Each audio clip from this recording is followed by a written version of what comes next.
Today we'll be working on graphing rational functions but in the transformed form. Y equals 1 over x minus h plus k. Now before we talk about h and k and what they represent, let's discuss the parent function 1 over x. If you look at the function 1 over x, you will remember that we discussed that we cannot have a 0 on the bottom of the fraction. So if we have 1 over 0, that would not exist. That's why at x equals 0, we have a vertical asymptote.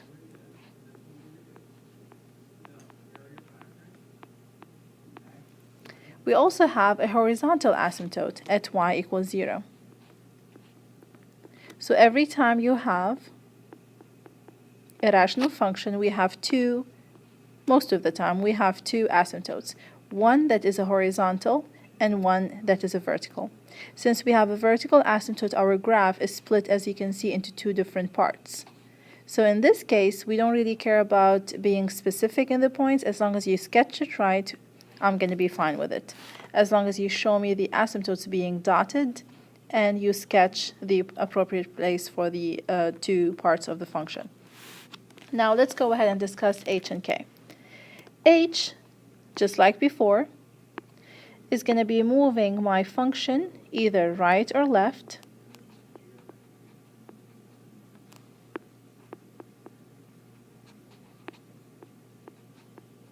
And every time we have an h, remember that x equals h is going to be your vertical asymptote, because that h is going to make my bottom of the fraction to be equal to 0. The k, as usual, is going to move my function either up or down. Okay? And y equals k is going to be my horizontal asymptote. Now let's see how we can make sense of that.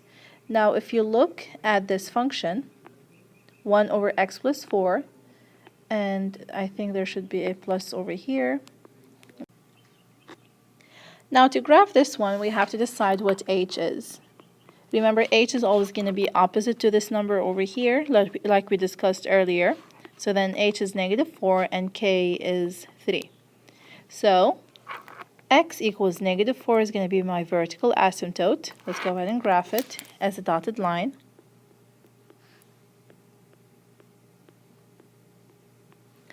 And k is 3, so y equals 3 is going to be my horizontal asymptote. So let's go ahead and graph it as a dotted line as well. Now, since this is a positive function, then my graph will lie in this quadrant and this quadrant. Okay? So my graph is going to go in here. Again, we are interested in sketching it in the right place, and you have to show me the asymptotes, and that would be my graph. Now let's move on to another problem, and I would like you to pause the video and try this one on your own.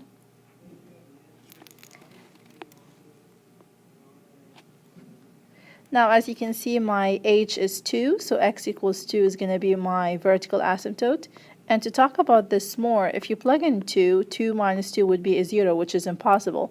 And that's why we have an asymptote at x equals 2.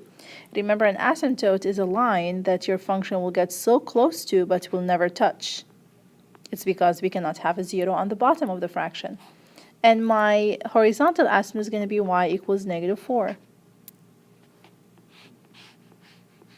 So show me that as a dotted line.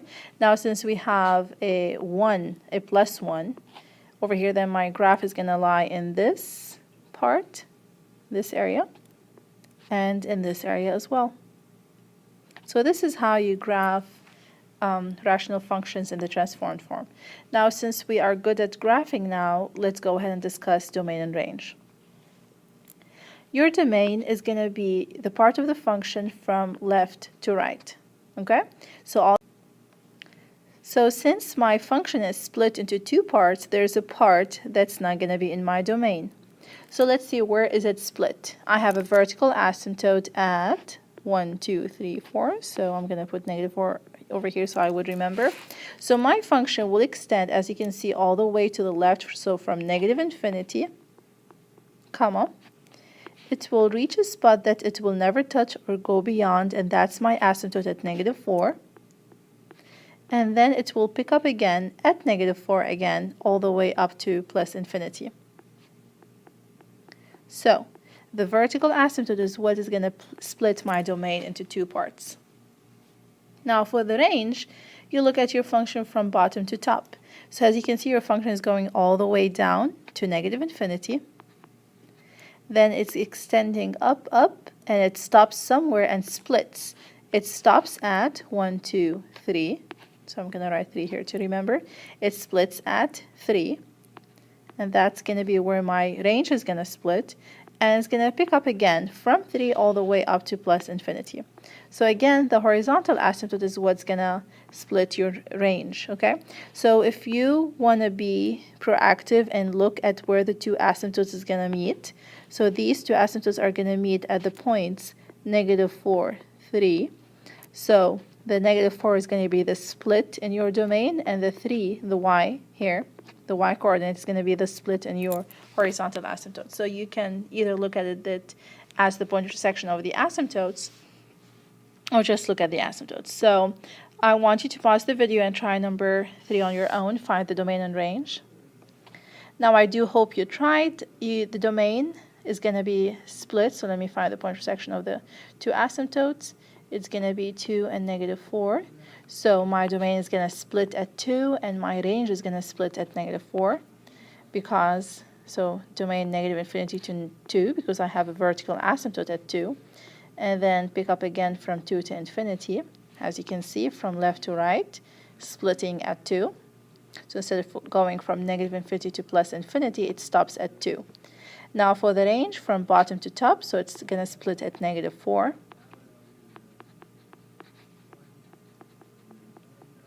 Okay, so again, instead of being from -infinity to infinity, your function split at this y, which is a -4.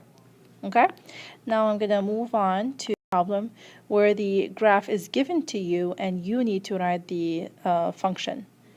Now to do that, the best way to do that is to graph or look at your graph and decide what the asymptotes are. My vertical asymptote is over here, as you can see. So let me make it dotted. So what is that point? If you count, you're going to see, I think it's like a 1. So my h is 1, or my x is 1. That's your vertical asymptote.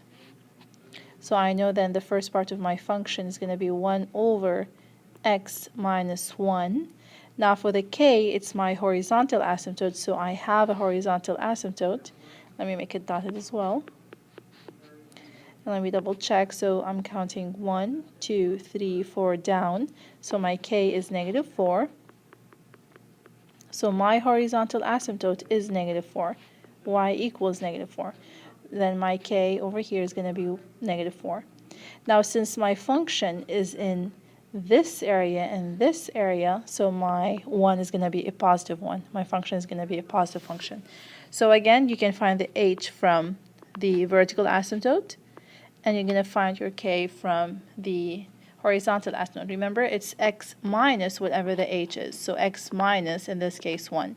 You can think about it this way, or always think that the h will be opposite to what the number you have in your function. Now the domain, always find the point of intersection of the asymptotes, and it is 1, -4. So my domain is going to be from -infinity to 1, and then again from 1 to infinity. As you can see, I'm putting parentheses around the 1 because the 1 is not included. Your function is not going to touch 1, so 1 is not going to be part of your domain. And your range is going to be from -infinity to -4, and then again from -4 to infinity. Now let's move on to number 7. Again, I'm going to look at my function, but in this case, if you can compare it to the one before it or the earlier ones, usually my function is in this area of your asymptote. So these are your asymptotes. Let's label our asymptotes.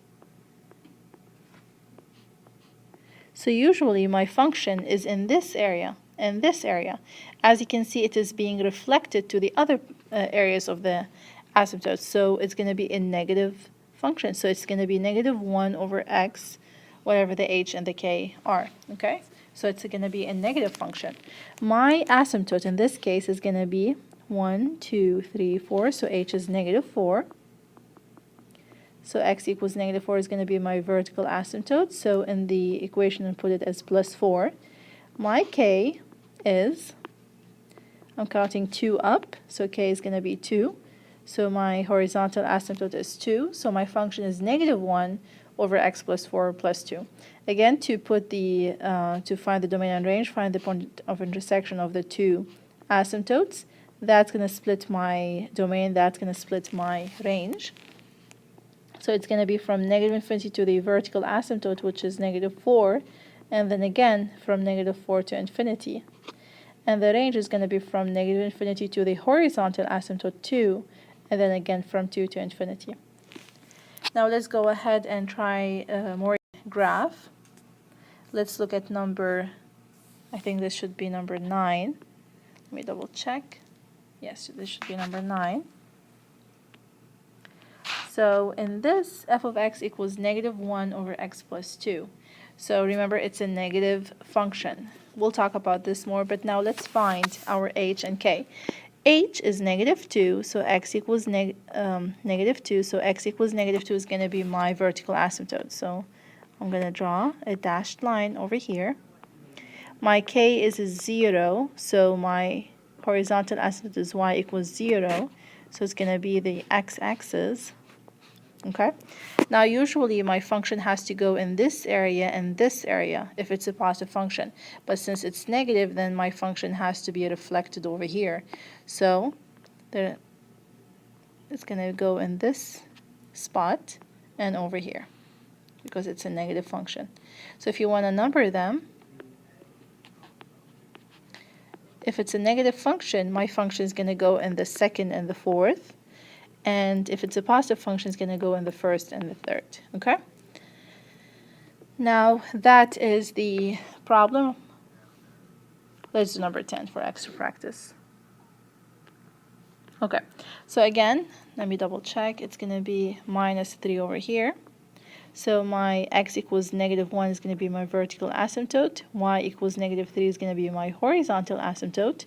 So let's go ahead and do that. Dashed at negative 1. Dash at negative 3. Since it's a positive 1, so my function is going to go in 1. So if you want to number them. And 3. Okay? So that's all for 6-8A. I hope this video was helpful.